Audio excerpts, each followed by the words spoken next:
The drama surrounding UFC Freedom 250 did not unfold the way anyone had written it.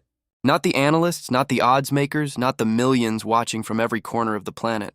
The script had already been written in the minds of the MMA world, and it was supposed to go one way.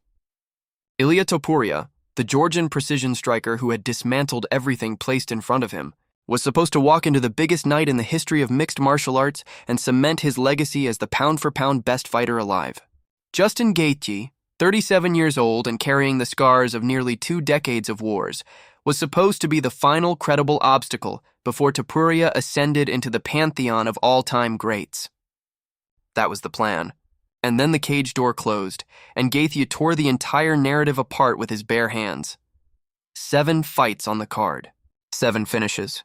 Every single bout ending in a stoppage, and by the time the dust settled on the south lawn of the White House, one voice had captured the entire emotional experience of the evening better than anything else. Joe Rogan, a man who has called thousands of fights and sat ringside for the most brutal and beautiful moments this sport has ever produced, completely lost himself. When the corner threw in the towel and Gaethje stood victorious, Rogan's call pierced through everything. I can't help him. 4 words that told you exactly how far gone Ilia Topuria was, and exactly how extraordinary what Justin Gaethje had just accomplished truly was.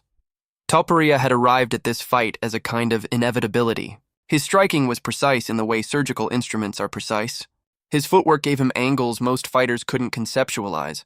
And his mentality, that cold, composed, absolutely unshakable belief in his own superiority, was perhaps his most dangerous weapon of all. When Topuria looked across a cage, he didn't see a challenge. He saw a problem he already knew how to solve. That aura wasn't manufactured. It was earned, fight by fight, dominant performance by dominant performance, right up until the moment he stepped onto the White House lawn and prepared to dismantle the last man standing in his way. Gaethje, meanwhile, carried something into that cage that no technical breakdown could fully measure. A refusal to quit that exists at a cellular level. He had been finished before.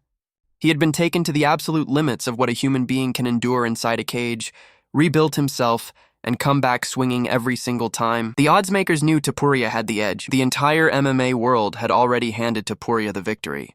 Gaethje knew all of that, and he walked in anyway. The co-main event had already delivered its own shocking chapter before the main event even began. Alex Pereira, a 2-division champion chasing the unprecedented achievement of winning gold in 3 separate weight classes, ran directly into Cyril Gane and the brutal reality of what genuine heavyweight size and athleticism looks like when it's deployed with technical precision.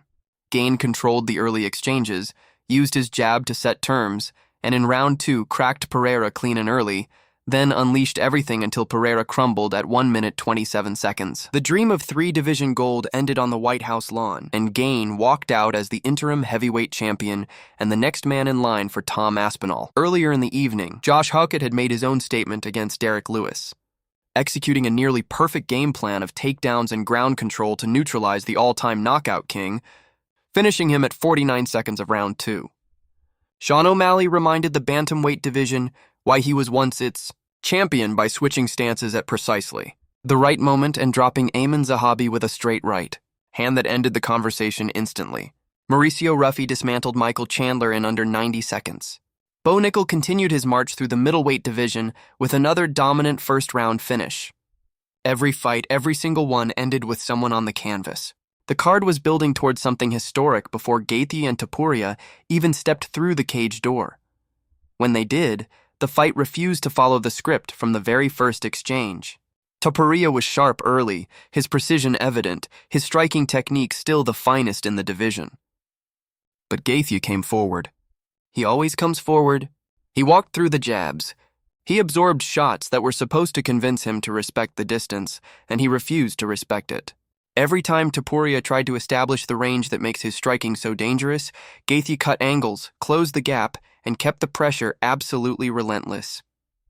His chin, tested by the hardest hitters the division has ever produced, held firm, and every shot he absorbed he paid back with compound interest.